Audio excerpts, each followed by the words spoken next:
Anger, torment, regret. The Five Nights at Freddy's story is full of these subjects, and in this video series we'll go through them all and more, chapter by chapter, event by event, starting right here with this video as part 1 of the FNAF story. Thank you all for the support recently on the channel, it's been absolutely insane. Don't forget, if you want to support me even more and be notified when the next part comes out, don't pause the video, just scroll down, subscribe, turn on notifications, like the video, scroll back up and enjoy the video. William Afton, married, a father of 3 children, Elizabeth, Evan and Michael, began a business with his good friend Henry Emily, married, a father of 2, Charlotte and Sammy. Their business name was decided to be Fazbear Entertainment, and together they opened up a small restaurant called Fredbear's Family Diner, a regular diner filled with dining and party rooms. The diner's main purpose was for children's birthday parties, as they knew that's the way to profit. It might as well have been a pizzeria though, as their menu was mostly filled with a variety of pizzas and cakes for all customers to enjoy. But, unlike any other restaurant, this was run by 2 mechanical geniuses, probably the smartest in the world, who together agreed on an idea so genius it would have to convince more kids and adults to have their birthdays and to dine generally at this location. An idea that would drive their revenue through the roof, and unknowingly to them, and an idea that would shape the future of both their lives forever. The idea was put into motion almost instantly. Their creative minds wouldn't allow for hesitation. It was time. They were ready for business and destined for success.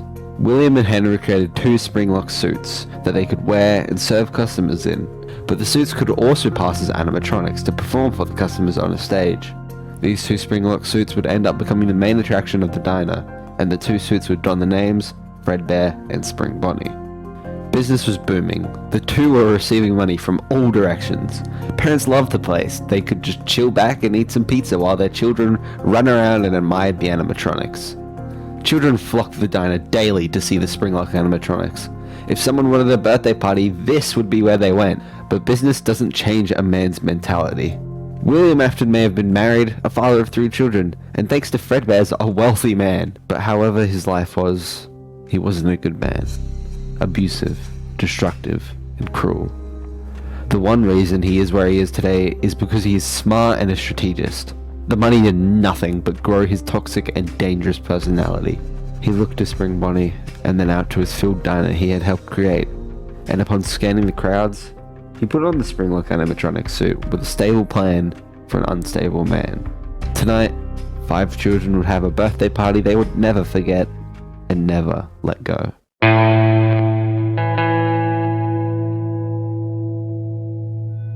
Five children were having a grand time at a birthday party in the diner, until randomly the yellow Spring Bonnie came over to them, and after playing with their minds and corrupting their thoughts, the Springlock animatronics successfully lured the children into the back room of the diner. Unknowingly to these children, their party would end prematurely, as upon being alone with the 5 children, William pulled out something from behind his back. The children were ready for a surprise he told them he had. The surprise they wanted, and the surprise they got. The knife William pulled out from behind his back went through the children's bodies. He went on a murdering spree, murdering all of them in a short amount of time. William knew exactly what he had done. The psycho gained satisfaction from the event, from the torment he had just given. But the cops would arrive soon. Their parents would notice their children missing. He had to do something in order to cover his tracks quickly. Whilst thinking of options, he stared at Fredbear and 4 work-in-progress animatronic suits that him and Henry were creating with endoskeletons to be fully automatic, as sometimes manually wearing the suits and serving customers was becoming too much as they had to cook, take calls, requests, and it was just all too much for only 2 of them. But the work-in-progress animatronic suits looked like animals, with a brown bear, blue bunny, yellow chicken, and red fox. But, to William's luck, they were open and empty. William grinned, knowing where he would hide the evidence of this murderous event.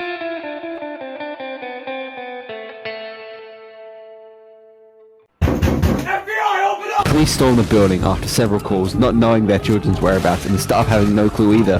Police were scavenging, searching all around the building, in all the rooms of the diner, asking everyone what they knew, trying to piece together anything they could, until they couldn't find the children's bodies anywhere, and they quickly found out no one knew anything. The children who were just having the best party of their lives vanished out of thin air from the diner. William became a major suspect, but without any bodies nor proof they couldn't charge him. This quickly became a missing children's incident. Satisfaction, exhilaration. That's what William felt after the murder spree and getting away with it. His mind ran wild with ideas. What if he made suits specifically to contain people inside of them? Not Springlock suits like him and Henry used. The animatronic suits, but with enough space to fit humans into them. They couldn't contain adults because they might be too tall, too big. There would be way too much individuality between adults. But children?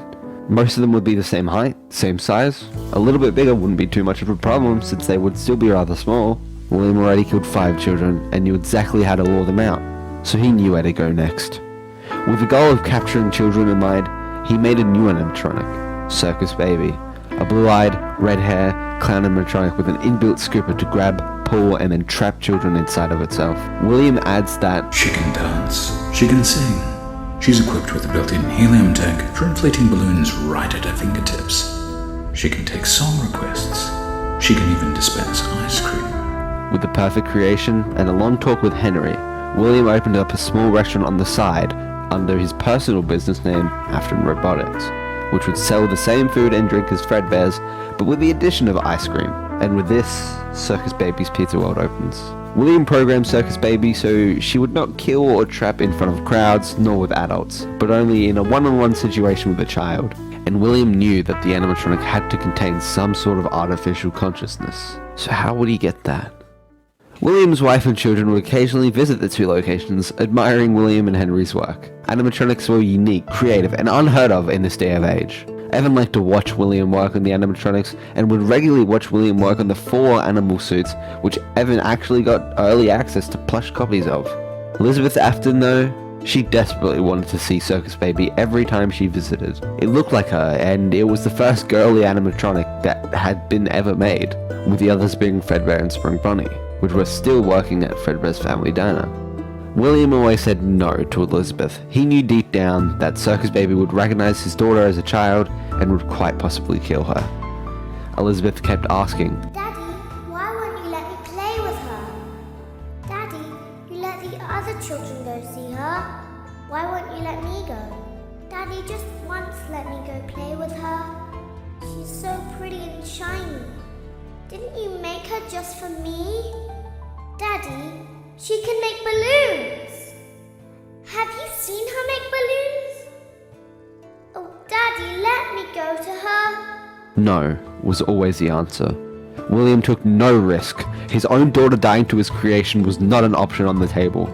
So he always took Elizabeth away from the animatronic and distanced her from the clutches of Circus Baby. But one night, while William was busy with a party of people coming into the restaurant, Elizabeth snuck away from William and went to finally see Circus Baby. Stubbornness, ignorance, and arrogance. 3 words which would perfectly describe Elizabeth's actions as she headed towards the animatronic. Circus Baby watched this little girl run with excitement and started to dispense ice cream, a luring tactic, something she had never done before. Daddy isn't watching. Don't tell Daddy that I'm here. I wanted to watch your show too. I don't know why he won't let me come see you. You're wonderful. Where did the other children go? Elizabeth's final words. A question. A moment of realization. Elizabeth died as a direct result of William's actions. She was inside Circus Baby's suit. Her screams covered by the children running back into the room with excitement. William came with his party of children and wondered where his own went. He looked around and remembered Elizabeth's words. Daddy, let me go to her. Didn't you make her just for me? He then looked to Circus Baby, who coldly stared back. This was a giant mistake. William couldn't comprehend this. This wasn't meant to happen. She should have listened. No, he should have made it happen. No, she shouldn't have been so stubborn. No, yes, no. William couldn't put together a single coherent thought in his mind. A psycho losing a loved one is not going to go well. He shut the restaurant instantly, and for a whole night he looked into Circus Baby's lit green eyes. If anyone can retell this story and these events the best, it's Circus Baby herself. I was in a small room with balloons and a few tables. No one sat at the tables, though, but children would run in and out. I would always count the children. I'm not sure why. I was always acutely aware of how many there were in the room with me. I can do something special. Did you know that? I can make ice cream. Although I only did it once. There were 4, then 3, then 2, then 1. Something happened when there was 1. A little girl, standing by herself. I was no longer myself, and I stopped singing. My stomach opened, and there was ice cream. I couldn't move, at least, not until she stepped closer. There was screaming for a moment, but only for a moment. Then other children rushed in again, but they couldn't hear her over the sounds of their own excitement. I still hear her sometimes. Why did that happen? William. William was why that happened. All William could think of was his darling daughter, now lost to his own creation. Immediately, he tells Evan and Michael to no longer visit any animatronics that are offline or on, especially not alone. There was no chance he would let another child of his be lost to any one of his creations. William knew Michael was old enough that the animatronics wouldn't kill him, although he still warned him away. But William must have raised his children wrong, as Evan becomes stubborn and decides to go to Fredbear's family diner either way, obviously without his father's permission. But unknowingly to Evan, William knew about this. He's the co-owner of the restaurant Evan was sneaking off to. Of course he would know. So knowing that stubbornness, ignorance, and arrogance caused Elizabeth's death, and seeing Evan follow in her footsteps, William crafted a plan that would hopefully stop Evan from visiting the restaurant for good.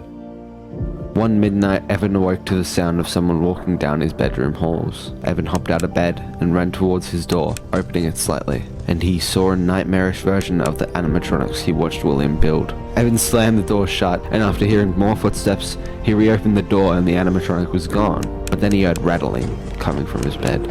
William monitored Evan in an underground location he was yet to open to the public or anyone. He made sound illusion discs, which employ a high-pitched frequency just outside of the normal range of a human hearing. This frequency is used to overload the human brain, changing the listener's perception of whatever the emitter wants them to see. He used this to create illusions of animatronics that he knew Evan had seen, to make sure Evan never went back to Fredbear's. William knew Evan would think these were nightmares that he could strangely remember, but William made sure all of it actually happens to Evan when he's awake, so he remembers them more quickly to keep the fear level raised. He would make sure the illusions disappear at 6 AM each night, a time which Evan would begin to treasure. During the day, Evan would go to Fredbear slightly more scared each time. William's plan was working. Michael, Evan's older brother, unknowingly to himself, was actually helping William during all of this, continuously scaring Evan with a foxy mask. William saw this as an okay thing to do and allowed this to happen during the daytime, as it would help Evan be more afraid to go back to Fredbear's. William encouraged Michael to do this, and he would be monitoring what Michael does through the eyes of a plush Fredbear. But Michael didn't do it for the same reasons as William. He did it because he was a bad brother. Michael organized Evan's birthday party to be at Fredbear's, and he told all the kids in town about it. After Evan talks to the kids, he goes inside his house to find William and talk to him about it. But Michael gets him first and scares him again with the foxy mask. Michael knew that he could get Evan inside the diner if he really wanted to, by just being himself, the bad brother. Michael would have to bully Evan inside the diner for his party. So he gave it a try the next day to make sure he could, and by the end of it, he ended up locking Evan inside the back room of the diner for a few minutes. After letting Evan out to run and cry back home, Michael knew what had to happen the next day for his party. Evan would be more scared than ever to go back after today, and maybe not even Michael could bully him into the diner. So Michael thought for a long time and planned his next moves as the night fell. Michael brought 3 friends along. If Michael himself couldn't bully Evan to the diner, maybe 3 more bullies just like him could. They did exactly that. They forced Evan into the diner for his party. Evan pleaded to them all, saying he wants to leave, but Michael only suggested Evan got closer to the 2 Springlock suits. He knew getting Evan face to face with the animatronic would scare Evan the most, so they all picked Evan up from the ground and carried him. Evan was shaking like crazy, pleading to them all that he didn't want to go, he didn't want to be there, he didn't want to meet them. But they kept walking closer and closer to Fredbear and Spring Bonnie until they were right in front of their stage. Michael suggested Evan wants to kiss Fredbear, so the 4 of them moved Evan off of their arms and they forced his head and half his body to be inside of Fredbear's mouth. For Michael, this was the best he could do to scare Evan, have him right inside the thing he feared the most. Evan was crying and shaking like he never had before, and Michael even felt some form of sympathy for him. and they watched it happen right in front of them, and they laughed. One thing that no one knew besides William and Henry about the Springlock suits, which Evan was now trapped inside the mouth of, were that Springlock failures could occur. These would happen when the locks that are holding the endoskeleton in the folded position to allow a human to be in the suit break. This causes the endoskeleton to spring into its usual position, and anyone caught inside the suit when this happens will be impaled and crushed by the parts. There are two known reasons Springlock failures can occur.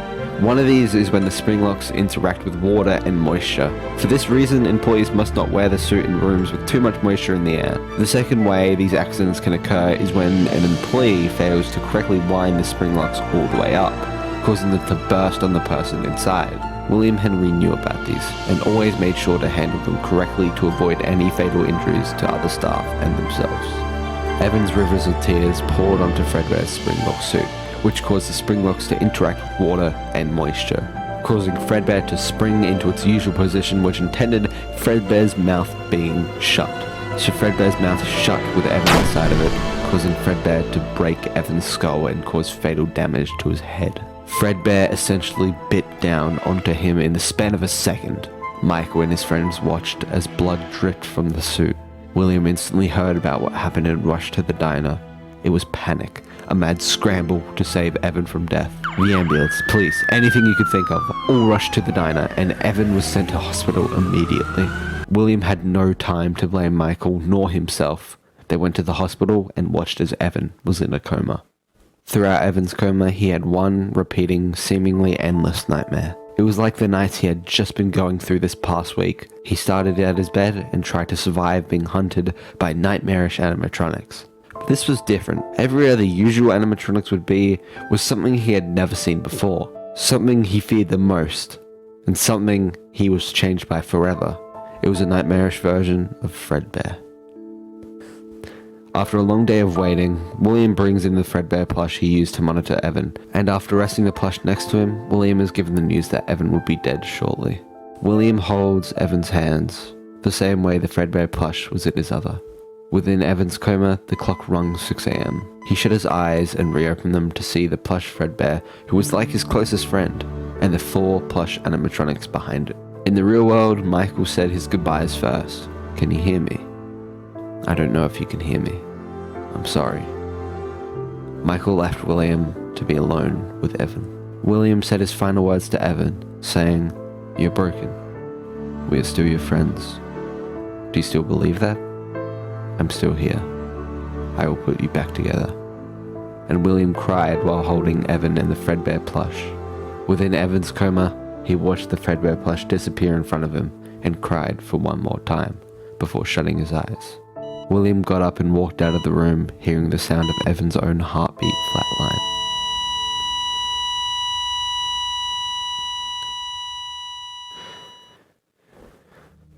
Fredbear's family diner closes instantly. The police still suspect William for the missing children's incident, which causes Henry to consider cutting ties with William while continuing the Fazbear brand. William has lost 2 of his children to his own creations, causing his wife to become emotionally unstable, leaving him. And with all of this, William begins his descent into madness.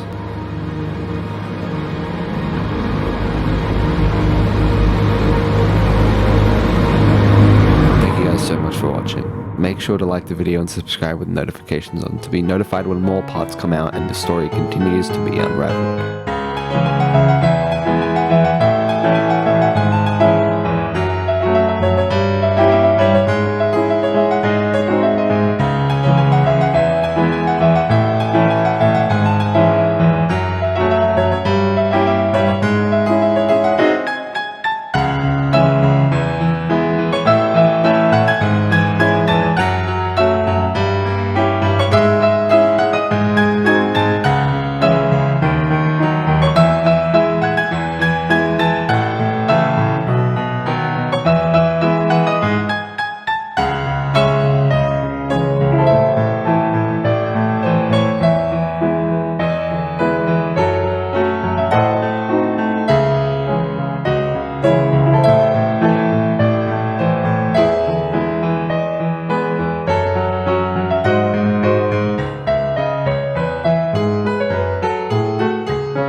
If you want to break from the intensity of this story, check out some of my other videos on this channel which you might enjoy. But either way, have a good day and I'll see you soon.